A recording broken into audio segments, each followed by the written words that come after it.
Buona giornata, ben ritrovati con 7 in punto, trasmissione che apre la giornata informativa di Telepadova 7 Gold con un'ora di approfondimento, due ospiti da conoscere anche questa mattina e con il primo ospite abbiamo l'occasione di approfondire un tema che ha tempi anche abbastanza stretti per la sua risoluzione, ma vedremo che insomma, o meglio, speriamo buona parte insomma, degli utenti abbia già risolto per tempo questa situazione. Di cosa parliamo? Parliamo innanzitutto con Lino Bertigno, quindi diamo buongiorno. Buongiorno. Presidente della NACI del Veneto, amministratore comunque di condomini, con una questione particolare che ha una scadenza 31 dicembre, tra l'altro anche i corpi del reato sono sul tavolo stamattina. Di cosa si tratta? Allora, intanto si tratta di una normativa che recepisce una legge regionale, europea, scusate, e quindi si rivolge al condominio e cerca di entrare nella logica del risparmio energetico come principio. L'obbligo è quello nei condomini di installare nei radiatori le valvole termostatiche che servono appunto a regolare la temperatura su ciascun ambiente e quindi evitare di aprire la finestra quando sia caldo. E il secondo apparecchio è un rilevatore di calore che quindi rileva il calore che viene dato dal termosifone all'ambiente col principio di arrivare a fine anno a contabilizzare il consumo fatto da ciascun appartamento, perché lo scopo della legge è quello di dividere il costo del riscaldamento tra costo cosiddetto di consumo volontario, cioè quello dato, rilevato dagli strumenti, e il consumo involontario che purtroppo è dato su ciascun condominio da quello che sono le dispersioni dell'impianto, che quelle purtroppo non si possono eliminare. Fino ad oggi come si è andate avanti? Con una totale insomma, assenza di regole? Sì, finora appunto, soprattutto nei condomini centralizzati così, si pagava a millesimi, quindi c'era un sistema di regolazione più o meno adeguato a quei tempi, ma in sostanza chi voleva ridurre la temperatura non aveva o chiudere il termosifone, ma difficilmente uno chiudeva perché tanto pago lo stesso nel termine e quindi apriva la finestra. È chiaro che adesso con questi strumenti quantomeno si entra nell'ottica del risparmio, nella logica di dire ok, pagherò quello che consumo, quindi è meglio che chiuda il termosifone perché queste valvole hanno la possibilità di programmare una temperatura media all'interno di ciascuna stanza, perché poi è un discorso di regolare appunto secondo le utilità. Quindi abbiamo la camera a letto che magari viene usata soltanto per dormire, si mette a temperatura più bassa, e la stanza che viene usata durante il giorno, cucina e soggiorno, a temperature più eque. Insomma. Quindi non cambia niente dal punto di vista degli orari sostanzialmente? No, gli orari, anzi con questo l'orario può essere il massimo, cioè magari prima i condomini cercavano di limitare anche nelle zone libere, perché anche qui nel Veneto sappiamo che ci sono alcune zone che hanno la temperatura, l'orario obbligato, altre che sono libere, però con questo sistema si può tranquillamente lasciare acceso proprio tutto il tempo che ci dà la possibilità la legge, perché ognuno poi si regola con la valvola termostatica. Questi interventi hanno dunque un costo? Questi interventi hanno un costo, sì, hanno un costo che per fortuna si sono calmierati negli anni, quindi adesso in questo momento passiamo mediamente un costo per radiatore sui 100-110 euro a radiatore, chiaramente calcolando tutti e due gli strumenti, certo. quindi, perché sì, quindi il discorso medio è ovvio che ci può essere una variazione diciamo, di costo complessivo, perché non è che ci sia uno strumento, non è che ci sia solo una ditta che fornisce lo strumento, però diciamo come ho detto prima si sono calmierate in pratica gli importi intorno a questa cifra. Come amministratori di condomini avete dunque in che modo il tipo di intervento che avete da questo punto di vista? Beh, come amministratori chiaramente abbiamo l'obbligo di convocare l'assemblea perché deliberi, perché poi il fatto è questo, che se non si rispettano le scadenze che appunto, come dicevo prima, sono il 31 dicembre di quest'anno, ciascun condomino rischia un'ammenda di 500 euro. che tra l'altro è un'ammenda che si può ripetere, perché quando viene fatta l'ingiunzione poi c'è uno a 45 giorni di tempo per fare l'intervento, eventualmente sarebbe ripetuta. E quindi l'amministratore ha l'obbligo di informare il condominio e dire che il condominio che si rifiuta di fare il lavoro sa che va incontro a sanzioni amministrative.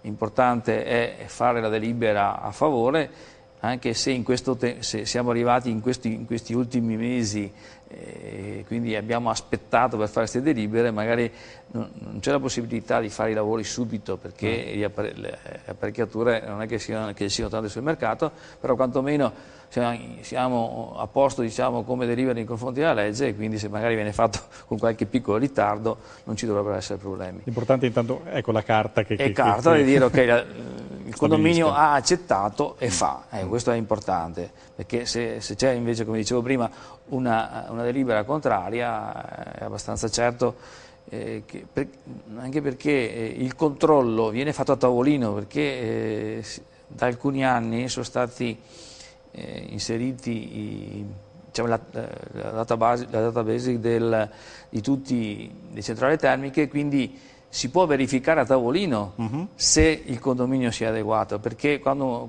il manutentore fa il controllo deve dare la comunicazione, e quindi non c'è bisogno di fare il giro per i condomini per vedere se è tutto a posto, quindi perché qualcuno magari si dice ma tanto non passerà nessuno a vedere, ma basta remoto, insomma, si può fare a remoto, quindi c'è effettivamente il rischio che facciano, insomma, Ecco, ma ci sono davvero condomini condomini che in questo caso non hanno accettato, hanno detto no, magari appunto facciamo l'anno prossimo, cose di questo tipo? Ce ne sono alcuni, È chiaro che per fortuna, diciamo, ecco, la sensazione che abbiamo a livello complessivo, soprattutto è che già una buona parte sia adeguata, quindi nel Veneto ci sono le province più virtuose rispetto ad altre, ma la media dei 60-70, alcune province si arriva anche all'80 e più per cento di condomini che si sono già adeguati c'è.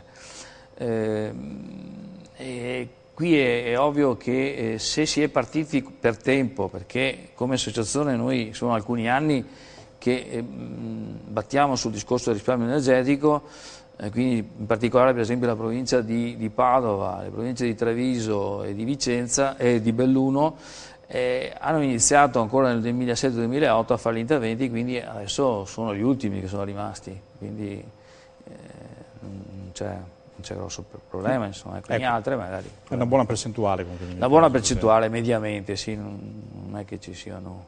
E diciamo, a far propendere per anche il rinvio e tutto, cosa può essere stata una questione di costi, soprattutto come Ma il fatto è questo, che nelle proposte fatte, diciamo, fino a un paio d'anni fa, anche fino all'anno scorso, l'idea era quella di fare un intervento globale, quindi sostituire anche la caldaia, perché è chiaro che il vero risparmio è con la sostituzione della caldaia, dove si può arrivare anche fino al 30-40, in alcuni condomini si è arrivato anche al 50% di risparmio, perché queste solo danno sull'ordine dei 6, 7, 8 percentuali di risparmio, quindi ci si è bloccati, anche se c'è stato negli ultimi anni l'incentivo dal punto di vista del recupero fiscale, che siamo arrivati fino al 65%, anche se in 10 anni, però il recupero c'è stato. I primi che hanno fatto l'intervento hanno avuto il recupero in 5 anni, quindi ripeto, adesso questo è il minimo, ma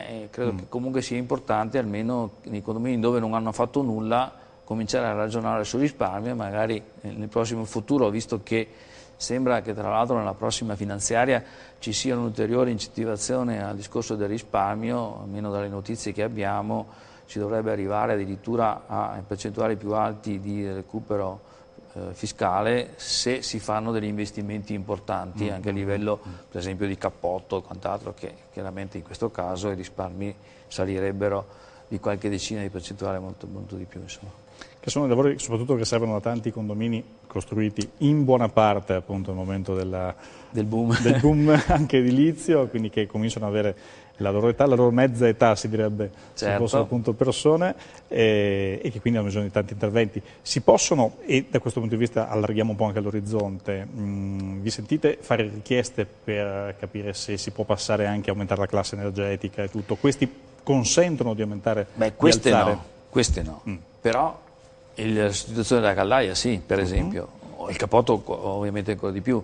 È ovvio, questi sono gli interventi che bisogna spingere, bisogna fare, perché diciamo che in questi anni in cui c'è stato appunto il discorso del 65% di recupero, si sono fatti gli interventi a livello di sostituzione delle caldaie. Molti hanno fatto gli interventi singoli di sostituzione dei serramenti, per esempio, ci sono stati parecchi, però a livello di globale, condominio globale, gli interventi non sono stati molti, proprio perché l'importo è abbastanza consistente, quindi noi appunto abbiamo insistito, cerchiamo di insistere anche perché ci sia la possibilità di avere finanziamenti che coprono questi investimenti. Ripeto, notizie di questi ultimi periodi sembra che in questo senso ci si muova, perché se si dovesse arrivare a concedere il 75% di recupero fiscale per chi fa un investimento che va oltre il 30% di recupero, credo che ci sarà senz'altro degli interventi, anche perché, diciamocelo, sull'edilizia abbiamo bisogno di rimuovere, perché costruzioni nuove non ce ne sono, quindi solo ristrutturando i condomini si dà la possibilità anche di dare una spinta a superare la crisi, insomma, nel settore, ovviamente. Esatto. Sì. C'è da mettere poi, e questa è un'altra fase importante del vostro lavoro, nelle riunioni in condominio, convincere anche molto spesso. Sì, esatto, e qui è molto importante appunto che il singolo amministratore sia convinto prima lui. Quindi appunto come a NACI abbiamo appunto fatto da parecchio proprio cercare di convincere prima i nostri colleghi, perché sono loro che fanno appunto poi, che riescono a convincere i condomini. Ripeto, se qualcuno è partito un po' più in là, ecco che arriva a questa scadenza con più tranquillità. Se se ne è parlato poco, alcuni condomini che lo sentono parlare per la prima volta, chiaramente sono resti a capire il problema. Teniamo conto che comunque, anche se questo dà poco risparmio, dà comunque un abbassamento del consumo, e questo andiamo verso il discorso sì, ambientale, perché sono gocce se vogliamo, ma sono gocce che aiutano a superare il discorso dello spreco. Sì, perché appunto tanti impianti effettivamente hanno la stessa età dei palazzi sostanzialmente. I palazzi, e quindi anche lì le polveri sottili, la maggior parte, la causa principale delle polveri sottili sono proprio i riscaldamenti dei condomini, non dimentichiamolo, insomma, quindi sì, è importante, insomma, che ci si muova e si vada, ecco, ripeto ancora, alla sostituzione delle caldaie, andare, che è là che veramente si fa il vero risparmio e si va appunto incontro a ridurre il CO2. Insomma. Mi diceva che valvola e rilevatore di calore hanno avuto i prezzi si sono sostanzialmente calmierati. Si sono calmierati col tempo. Sì. Le caldaie invece, com'è l'andamento dei prezzi a questo punto di vista? I condomini possono fare degli affari o comunque insomma in qualche modo risparmiare un po'? Beh, sicuramente sì, ma è ovvio che lì, siccome nelle caldaie ci sono vari tipi, e quindi anche lì diciamo, c'è la Ferrari e c'è certo. La 500, no? E quindi però ecco, anche quelle diciamo, più quotate, anche quelle si sono obiettivamente calmierate, anche quelle. Cioè se prima si spendeva 100 per comprare quella buona, e quella magari così scadente 50, adesso il 100 sono diventato 80 o diventato 70 effettivamente, quindi anche lì è chiaro che tante volte si cerca di risparmiare, ma è un risparmio che tante volte non paga se la differenza poi di fatto del costo, perché quello che incide in una ristrutturazione non è tanto il costo della caldaia, ma è tutto quello che ci va dietro e quello comunque ci vuole, quindi il cambio l'intervento diciamo termico, idraulico, perché poi ci sono le pompe, eccetera. Viene sostituito tutto, quindi il polmone spesso e volentieri conviene spendere quel 10% in più, però è limitato a un terzo della spesa globale questo aumento di costo, non al complessivo, perché il complessivo comunque bisogna farlo. Il costo, si diceva, di questi impianti. Di queste apparecchiature. Le apparecchiature, esattamente, no? Gli impianti hanno un altro costo effettivamente. Sì. Ipotizziamo, facciamo due esempi, Sì. uno di un mini appartamento, o comunque un appartamento sui 50 metri quadri, poniamo con quattro con quattro termosifoni. Termosifoni, esatto, e un altro invece il doppio, È chiaro una decina. Con quattro termosifoni siamo sull'ordine, già IVAto, sui 500 euro di spesa. E chiaramente quella più grande arriva sui 1000, quindi scegliamo dai 500 ai 1000 euro come intervento di spesa. Tendenzialmente. Ecco, per dirla completamente, c'è anche da fare un piccolo intervento in centrale termica, perché la pompa di ricircolo, se è quella vecchia, mettendo queste valvole ha bisogno di essere sostituita, perché quella vecchia andava a pressione continua, costante.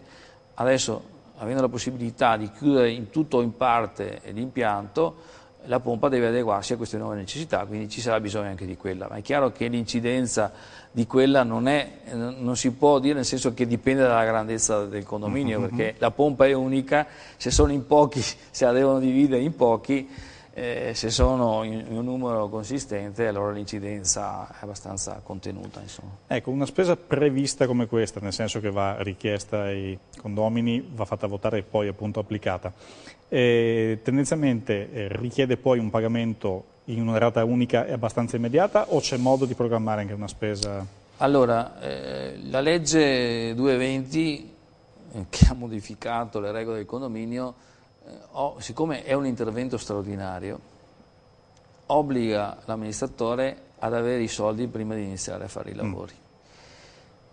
È ovvio che anche i 1000 euro per qualche famiglia può essere tanta, però per fortuna si limita a quelle cifre, quindi diciamo almeno una parte, perché poi la legge dà la possibilità anche di fare per tranche, però qui la tranche è unica, quindi non si può dire se spendi, devi in pratica o ti mettere d'accordo un attimino col fornitore, però in tempi ravvicinati, non è possibile dilazionare molto la spesa, purtroppo.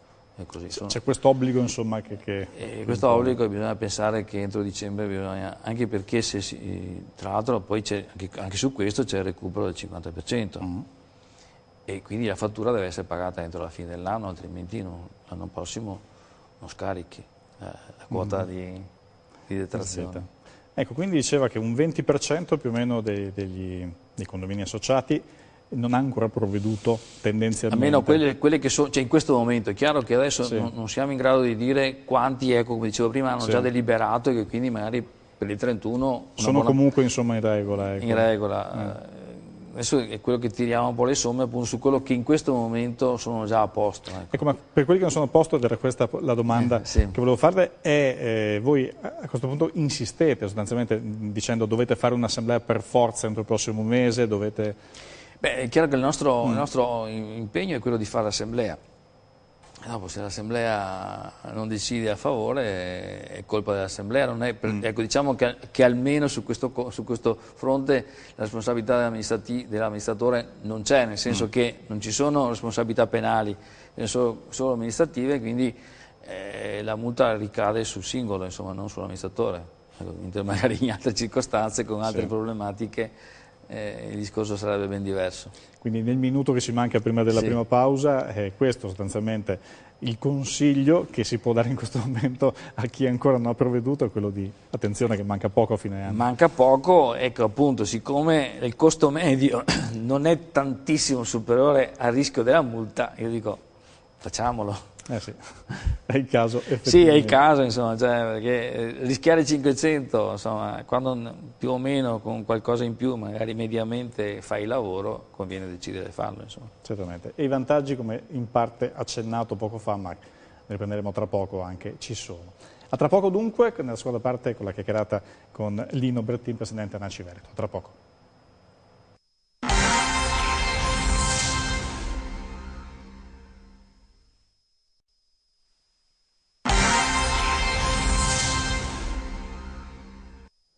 Nuovamente ben ritrovati, ancora buona giornata con 7 in punto. Stiamo parlando di problematiche di condomini e soprattutto di scadenze immediate, questo 31 dicembre che sta arrivando e per qualcuno può essere ancora un problema. Ne parlavamo con Lino Bertin, presidente dell'ANACI Veneto. Tanto due parole anche sulla NACI, sostanzialmente abbiamo appunto accennato alla vostra associazione, insomma sono 20 anni circa che è nata dalla fusione anche se anche se prima appunto esistevano già le due associazioni, la IACI e la NAI, che appunto hanno fatto la fusione, appunto è nata la NACI 21 anni fa. Sì, è un'associazione abbastanza rappresentativa a livello nazionale, anche se ovviamente ce ne sono delle altre, quindi non siamo gli unici. Noi chiaramente lo scopo, quello che facciamo in modo particolare è quello di fare degli aggiornamenti per i nostri associati. Ecco, anche questa tematica appunto del risparmio energetico è stato proprio uno dei nostri cavalli di battaglia degli ultimi anni, proprio insistendo perché ovviamente parlando anche di costi all'interno del condominio, cioè se bisogna cercare di fare degli interventi che portino al risparmio e portino alla riduzione dei costi, perché il risparmio porta alla riduzione dei costi. Quindi chi è riuscito a entrare in quest'ottica anche gli anni scorsi, magari ha accettato di fare investimenti che nel giro di qualche anno ha recuperato con il recupero fiscale e quindi ha fatto, diciamo, ha dovuto tirarli fuori subito di tasca propria, però poi ha avuto un recupero. E questo è un po' il nostro spirito, cioè come appunto in altri campi cercare di fare tutte quelle iniziative che portano a ridurre le spese. Nelle riunioni di condominio, dove avvengono gli scontri maggiori? Anche non soltanto legati in questo caso al riscaldamento centralizzato o altro, ci sono delle tematiche che avete toccato con mano? È chiaro che dipende un po' da zona a zona ovviamente, ma spesso e volentieri si perdono più tempo nelle assemblee per beghe di pianerottolo che non i problemi più grossi. Magari di questo si cerca di sbrigare in fretta e poi si va ad altro.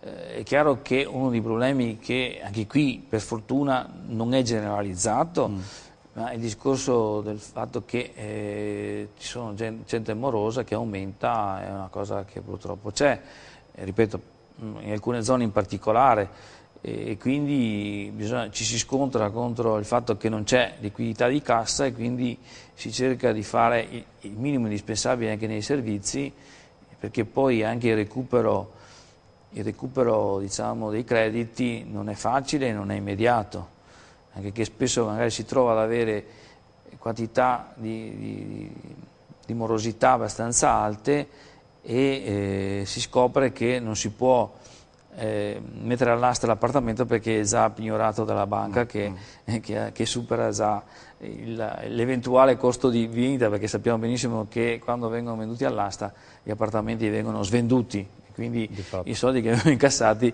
non vanno certo a beneficio del condominio. Dobbiamo convivere con questa situazione e quindi cercare di barcamenarsi. Come dicevo prima, purtroppo appunto nelle spese straordinarie l'obbligo è quello di entrare subito con le quote previste, proprio per evitare che ci siano appunto dei residui di spesa. E in qualche condominio si è dovuto anticipare da parte dei condomini che hanno deciso di fare l'intervento per chi sapeva che i 2 o 3 che magari erano morosi.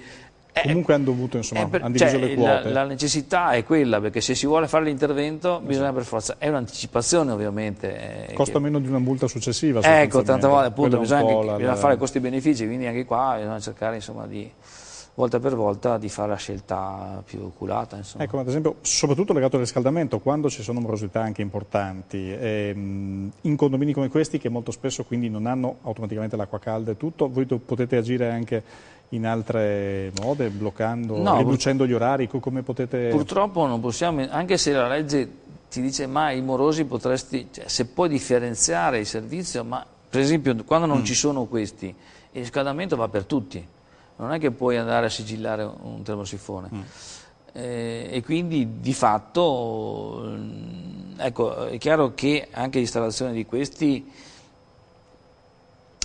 non semplifica, nel senso che anche poi tu lo puoi bloccare, no? Perché comunque è il singolo che si regola.